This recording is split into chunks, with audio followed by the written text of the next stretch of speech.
Hey everybody, so I have a really wonderful guest on my show. He's been on my show before. His name is Erik Thor. He has different YouTube channels on different topics. He has a really fascinating mind. I always like to be able to talk with him. One recent one of his is Forest for Thought, in which he talks about like things regarding neuroplasticity, neurodivergence, things of that nature. So welcome to the show, Erik. Thank you. It's glad to be here again. Why don't we get started here? So one of the things that you're interested in is emotional intelligence and neuroplasticity and how the brain could reshape Yes. itself. So can you tell us about that? Yeah. So I've been very interested in the idea of intelligence since I was a kid, right? What is intelligence? How do we nurture intelligence in ourselves and other people? And so a lot of the time, the idea behind it is that it's something fixed, right? So people tend to generally agree that you cannot increase your intelligence, at least not by much. And often here, what I think about is, well, what is intelligence in this regard? Like how we tend to measure it and how we tend to use it today is, for example, in the US, the classic SAT test will measure for your level of intelligence. It correlates pretty well.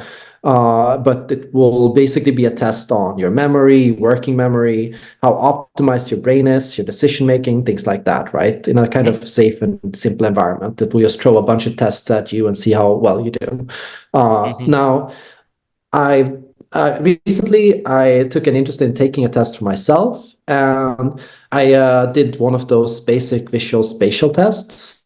And on this test, I came out as about the 45th percentile. So that's like average intelligence, basically, slightly below average intelligence, right? In terms mhm, of just those abilities, right? So that's specifically for your ability to measure patterns in numbers and in symbols and geometrical patterns. And mhm. I found that kind of fascinating because since I was a kid, I've always had a fascination for learning and a natural curiosity. And people have often told me that, oh, the reason why everything must come to so easy to you must be because you're so smart. But it must be because you're so intelligent, right? And I Hmm. always thought, no, I think it's because I put in a lot of effort. I have a lot of Mhm, grit. I have a lot of discipline, right? So what mhm. I Right. noticed was, to me, it wasn't necessarily that, I thought I was smarter than anyone else. For me, it was I read a lot. I was really interested to learn. I was Yeah. interested in school. I was interested in figuring out everything about everything. So And what you're saying so, here is like you felt like you're very motivated by this desire, this passion to learn, to be able to grow your brain. So you question the idea of intelligence is as fixed as it may seem to be. yeah, I think Mhm. what matters more for learning might be your capacity to love or to be curious. I think that's one trait that I think if you have that and if you nurture that in yourself and work to be interested in the world, to find the world fascinating, to find people fascinating, you're never going to Mhm. be bored and you're going to be paying attention on another level. When you say love, is that what you mean? Yeah, love, in a sense, it's connected to emotional intelligence and neuroplasticity, right? Because, like, for example, if I take the keyword, like, often how you measure emotional intelligence, it's not just about your ability to, understand emotions, but it's also Hmm. about grit.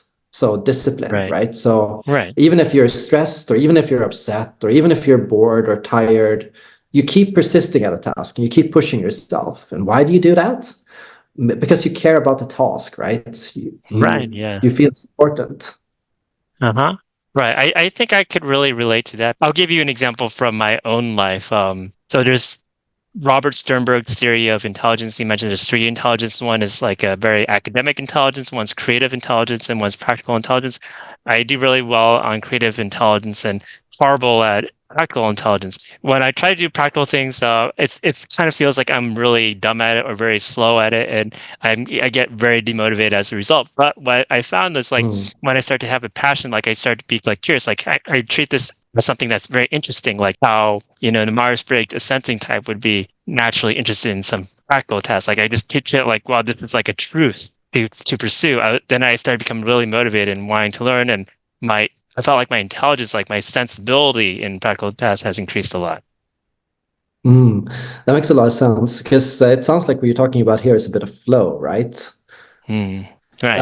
How Yeah. I've always looked at it is it's like an equation. So to achieve Hmm. flow, you have this like first you need to get really skilled at something. So you have to practice it a lot. And the more you practice it, like the better at it you get, the more optimized your brain will be to do this thing, right? And Right. second, you need to be challenged by it, right? So you have to be relatively challenged to how skilled you are. So if you are super skilled, you can go a longer amount of time and you can face a harder amount of complexity and you'll enjoy it more.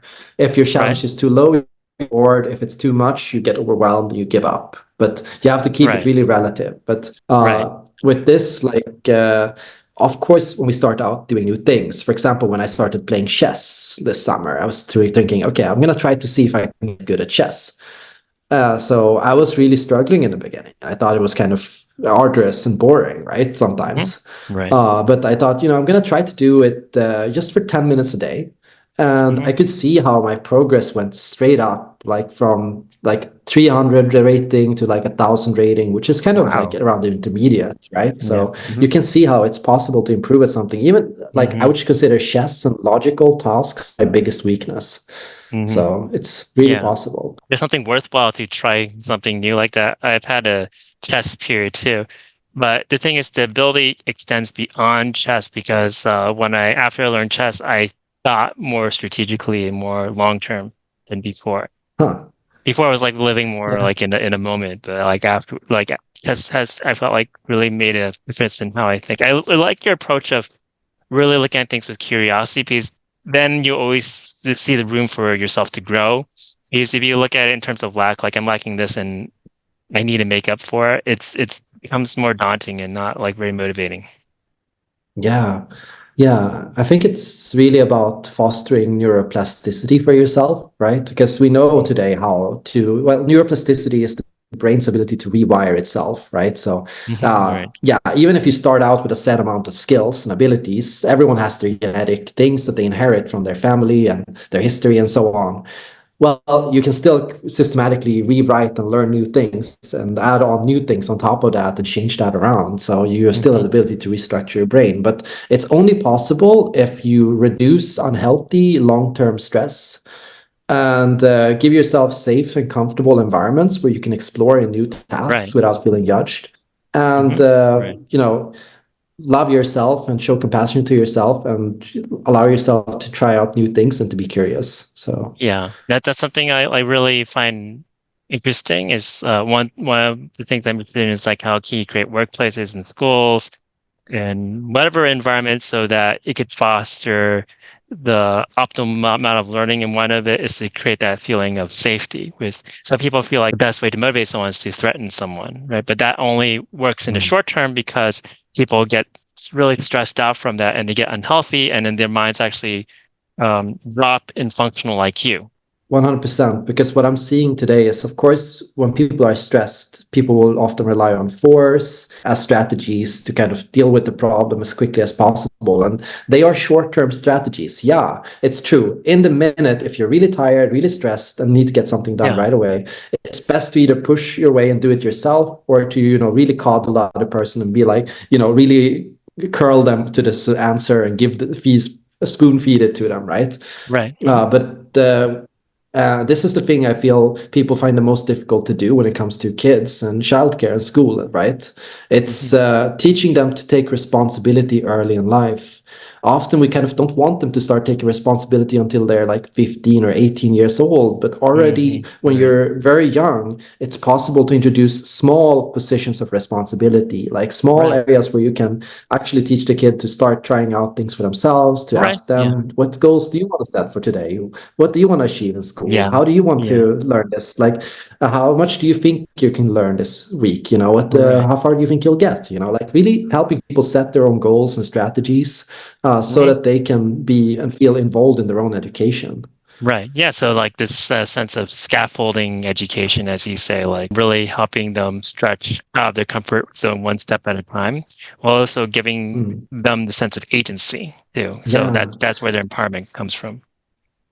exactly. So I've never heard the term scaffolding education. Can you explain on it?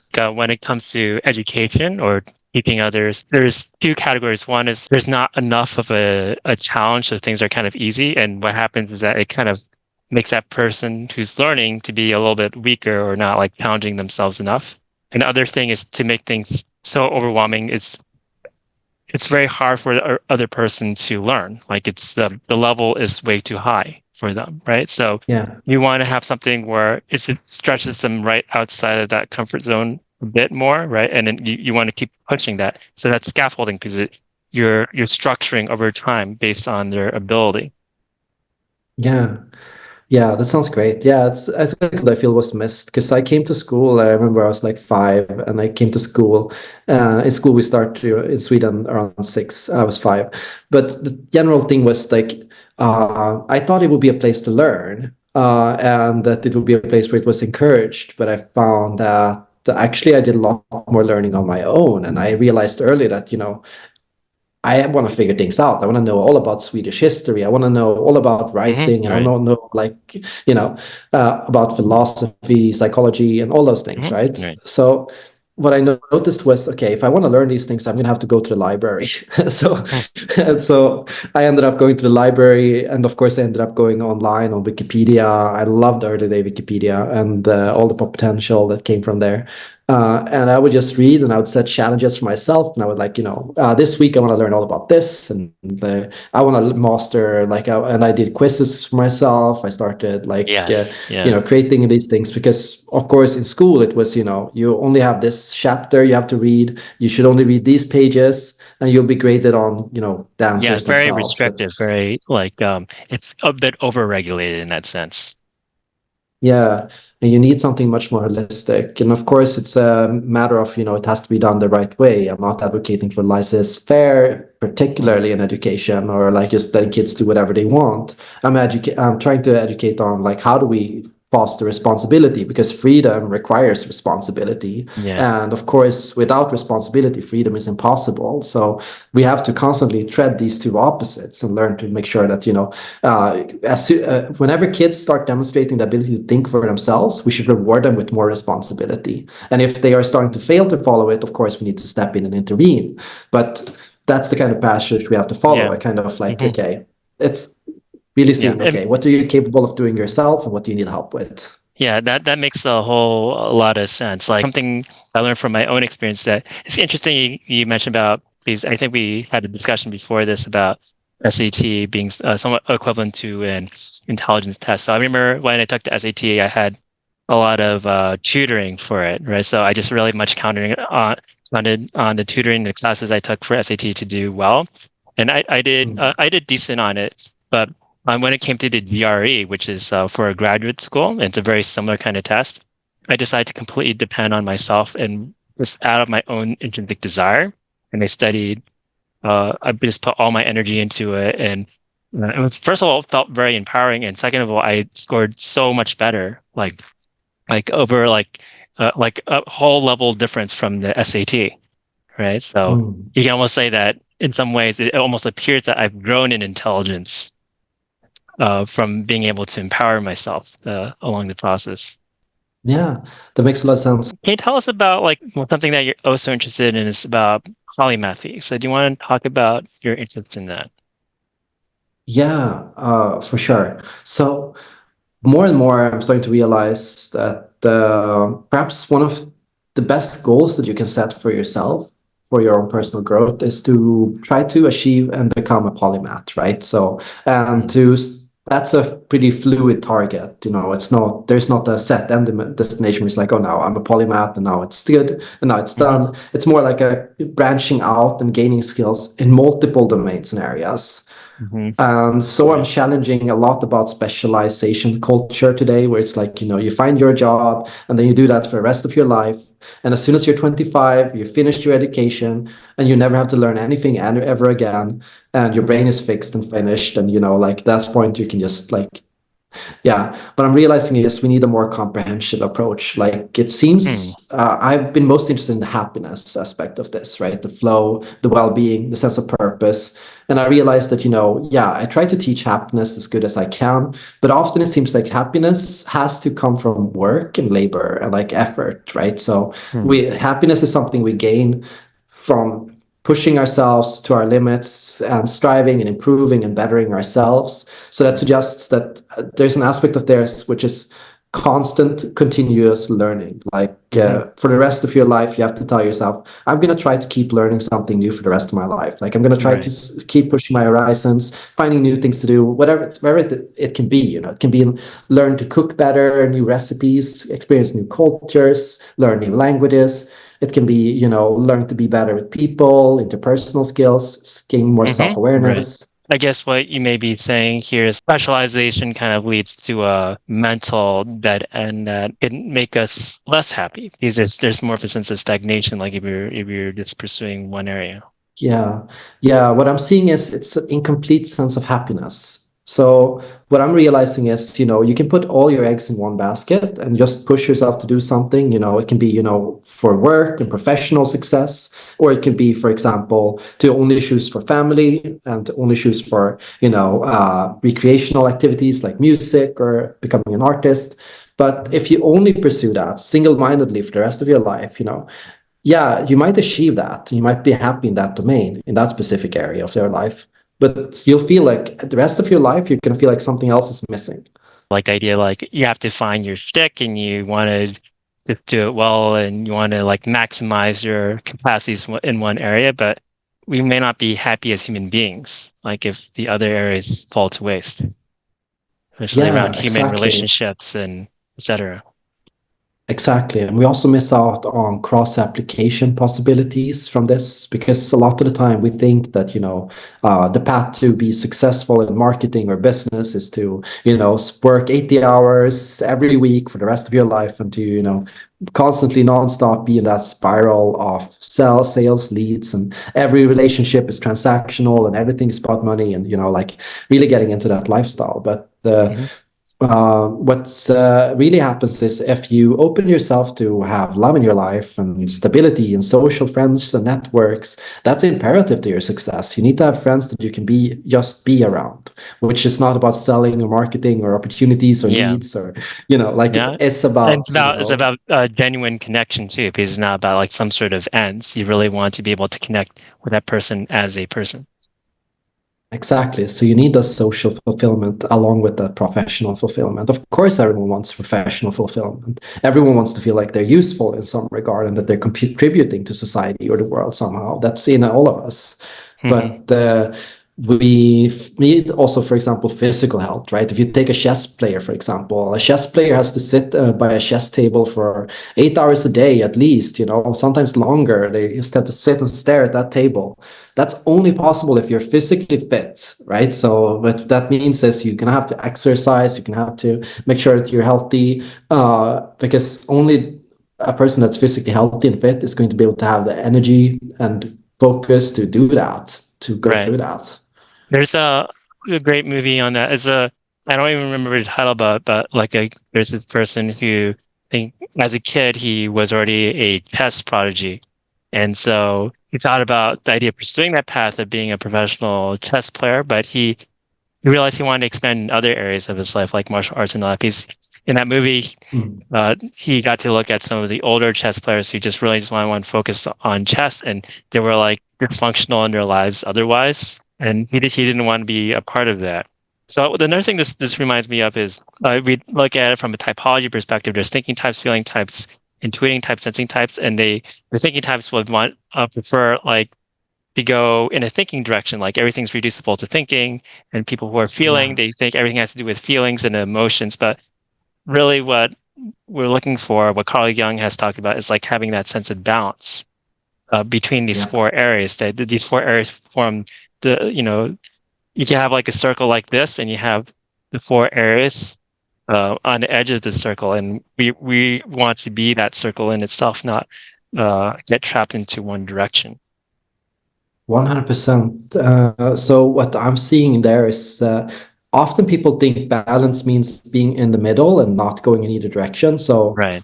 neither choosing to be very sympathetic and neither choosing to be very too logical and too, but actually Yeah, it can also mean that you can go in both directions at the same you can. time, right? We can imagine it as a person that's able to be, for example, both very extroverted and very introverted, like able to have an active social life, do public speaking, put themselves out there, but also equally able to spend time alone, to write, to engage in own intellectual pursuits and thoughts and self-reflection.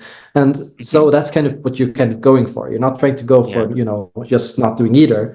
You're trying to go for expanding in both right. directions. You're not compromising yourself. I think one concept I like to think about a lot is when you do the opposite of your usual tendency, sometimes like opposites further one another. So, for instance, the more you cultivate your intelligence, it's easier to think about how to be emotionally smart too. The more you cultivate your Yeah. emotional intelligence, I think that's going to make you more intelligent in general. Exactly, exactly. And it's the point of, right, if you're emotionally intelligent, you know how to manage your emotions, to understand your emotions, and to choose a strategy on how to achieve and manage your emotions, right? So, like here you can think of, emotions cover like a whole wide range of spectrum from anger to anxiety to shame to all kinds of different emotions, right? And often the emotion I tend to associate the most with thinking and intellect is anxiety, right? So often Mm, when you look at the big thinkers and the people that are deep into whatever it can be, engineering, programming, problem solving, that rely a lot on mental things, like there's a lot of right. anxiety there at the time, and there's the feeling of, will I figure this out? Am I competent enough to solve this task? Will I get it done in time? Is it going to be done like the right way? Like, did I make a Mhm, mistake? Like a lot of those things can come up with like anyone that manages like these kind of thinking style tasks, right? mhm, Um, so in those situations, what do you do with that anxiety, right? How do you manage that? How do you manage fear of being incompetent, fear of being stupid, fear of making mistakes, fear of having not looked at something correctly? What do you do to deal with that? And if you mhm, don't know how to deal with that, if you don't have them, like, haven't learned to understand that, for example, you might not even recognize that you're feeling anxious. mhm, And you right. are, right? So it's there and it's making you erratic and it's making you, second guess yourself and overthink things and paralyze you, but you don't even know it. Yeah, and when you develop that intrapersonal intelligence, understanding of yourself, then that would help you in these other areas that are more outward focused as well. Eric, it's good to have you on my show. It's a really fascinating discussion. Appreciate it. And you can find Sure. Eric's channel. I'll put down his main channel down below as well as Forest for Thought, in which he talks about these sorts of topics. Thank you for having me.